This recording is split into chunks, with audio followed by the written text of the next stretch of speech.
Delikadong magkamali sa mga senador na iboboto. Bayan ang nakataya. Kaso marami sa mga tumatakbo nagsusulong ng woke ideology. Ano nga ba itong tinatawag na woke? Pakinggan ang babala ni Brother Eddie tungkol sa mga senatoriables na sampalataya sa mapanlasong ideolohiya ng wokeism. Ito ang salita ng Diyos para sa bayan. Para di natin pagsisihan ang mga iboboto nating senador, may isang critical na tanong na dapat nating masagot. Sino-sinong senatoriables ba ang nagsusulong ng tinatawag na woke ideology? Mahalagang malaman natin dahil ang boto natin parang cake na isasalang sa pugon. Kapag mali ang timpla, masisira ang lahat. Ano nga ba itong woke na ito? Marami nang nabudol sa salitang woke. Sa umpisa, kala nila simpleng pagkamulat lang ito. Gising sa katotohanan, sabi nila. Socially aware, kaya automatic daw na ang mga woke ay crusader against injustice, against inequality, against racism, against oppression. Tagapagtanggol daw sila ng mga api. Pero habang tumatagal, parang mga sasakyan sa EDSA ang woke. Laging may sorpresa. Hindi na siya tungkol sa pagkamulat lang. Tinutulak nito ang tao sa sukdulang pagkaliberal. Walang preno, walang hangganan. Kaya sa panahon ngayon, ang salitang woke ay naging katumbas na ng extreme liberalism. Ibig sabihin, sagad-sagarang pagkaliberal. Ang kabaliktaran po ng liberal ay conservative. Ang mga tunay na Kristiyano ay tumitindig sa traditional conservative values na sang-ayon sa biblical values. Kaya naniniwala tayong ang pamilya ay sagrado. Ang buhay mula sinapupunan hanggang huling hininga galing sa Diyos. Kaya kahit ang mga may malubhang karamdaman o kapansanan, maski yung mga komatos na sa ospital, ay sagrado pa rin ang buhay. Ang kasal para sa isang babae at isang lalaki lamang. Ang sexualidad, hindi lang basta katawan, kundi regalo mula sa may kapal. Lalaki ka kung lalaki ang pagkakalikha sa iyo, babae kung babae. Hindi ito mababago kailanman. Simple pero malinaw. Naniniwala rin tayong sagrado ang karapatang pantao. Galing ang lahat ng ito sa isang dakilang manlilikha at siya ang pinagmumulan ng definisyon ng lahat ng karapatan ng tao. Pero ngayon, may mga taong gustong baguhin ang lahat. Sabi nila, ikaw daw ang magdedesisyon ng kung sino ka at kung ano ang tama. Walang say ang Diyos at ang Biblia. Ganyan ang modern liberals. Kung ayaw mo sa bata, sa sinapupunan, sige, i-abort. Kung gusto mong magpakasal, lalaki sa lalaki, babae sa babae, okay lang daw. Kung ayaw mo na sa asawa mo, divorce agad. Wala nang sagrado. Burado na ang mga moral boundaries. Ganyan ang modern liberal values. At isipin po niyo ito, ang woke ay extreme liberalism. Ibig sabihin, sinagad pa ang kawalan ng moral boundaries. Pero kung lahat ay pwedeng baguhin at burahin, ano pang mga prinsipyo ang tatayo? Hindi kasi pwedeng tayong mga tao lang ang gagawa ng sarili nating mga prinsipyo at sarili nating mga Diyos. Hindi tayo Diyos. May tunay na dakilang manlilikha at siya ang nagbibigay ng kahulugan sa buhay at lipunan natin. Noong una, sabi ng modern liberal sa Amerika, ang abortion daw ay gagawing safe, legal, and rare. Magandang pakinggan, di po ba? Noong 1990s yan.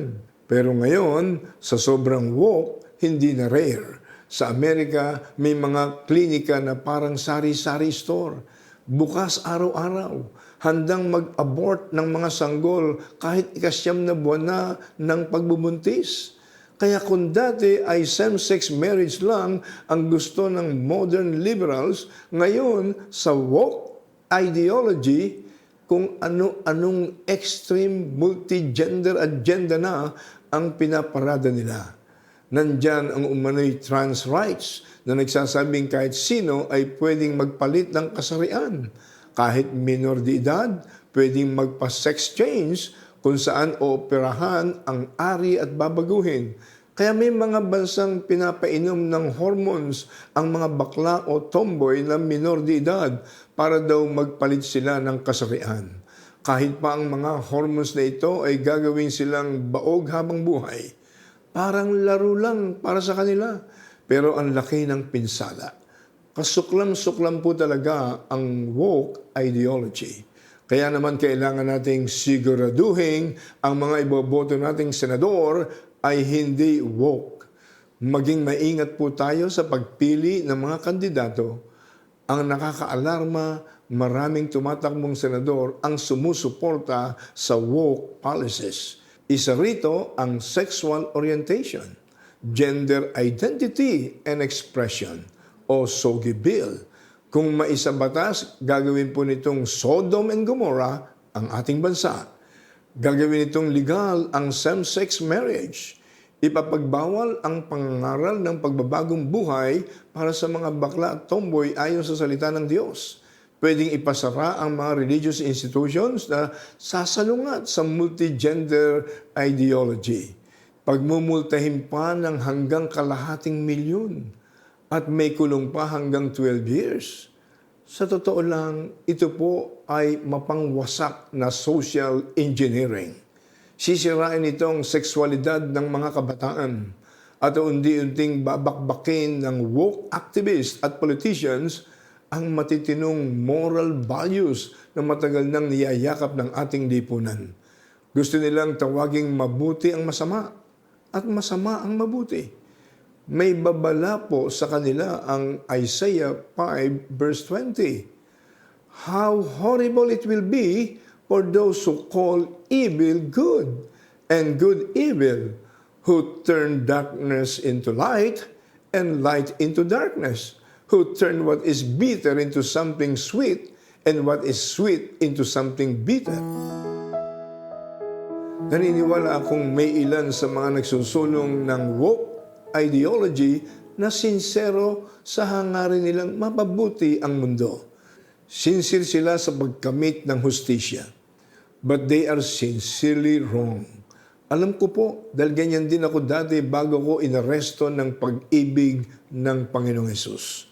Sa dati kong buhay bilang isang Marxist, communist activist, naniwala rin akong dapat itapon ang mga traditional at conservative values. Walang silbi ang pananampalataya, sabi ko. Walang Diyos. Ang kailangan ng taong bayan ay revolusyon. Madugo, walang awa. Isang bagong lipunan ang sagot, sabi ko sa sarili ko habang sumisigaw sa mga rally. Pero naghimala ang Diyos. Sa katahimikan ng isang gabi, hinawakan ako ng pag-ibig ng Panginoong Hesus. Binago niya ang puso ko. Nabasa ko ang Biblia at parang may liwanag na biglang tumama sa akin tulad ng unang sikat ng araw sa umaga. Hindi komunismo ang sagot. Hindi liberalism. Hindi rin yung woke na extreme Marxism. Ang tunay na sagot ay nakita ko sa kamay ng Diyos. Siya ang nagbibigay ng tunay na pagbabago sa buhay natin, sa pamilya natin, at sa bayan natin. Ang tunay na kasagutan sa pagbabago ng buhay ng tao ay nasa kamay ng ating Panginoong Hesukristo. Kaya naman mga kababayan, habang hinihintay natin ang eleksyon, manalangin at mag-isip po tayong mabuti kung sino ang iboboto nating mga pinuno. Huwag tayong magpadala sa mga pangakong matamis sa dila, pero mapait sa puso pagkatapos. May pangakong dadalhin sa impyerno ang buong bayan natin at magdadala ng katakot-takot na sumpa sa ating bayan. Sa halip, suportahan natin ang mga kandidatong naninindigan sa mga konserbatibong pamantayan ng pamumuno. Yung mga totoong may takot sa Diyos. Yung mga nabubuhay sa realidad ng pagiging sagrado ng buhay at pamilya. Kapag sila ang naluklok, mabibigyan natin ng galak at parangal ang Diyos bilang isang bayan. Kaya ang boto natin, kailangan masinsinang ipagdasal at pag-aralan dahil nakataya rito ang kinabukasan at kaayusan ng ating mga pamilya at lipunan. Hanggang sa muli po, God bless you all and God bless the Philippines. Naway na pagpala kayo ng salita ng Diyos para sa bayan. I-follow si Brother Eddie sa X at sa Facebook. Hanapin lang ang bro_Eddie sa X at Brother Eddie C. Villanueva sa Facebook. Ang salita ng Diyos para sa bayan ay produksyon ng Brother Eddie Ministries and Advocacies International o BIMA International. God bless you and God bless the Philippines.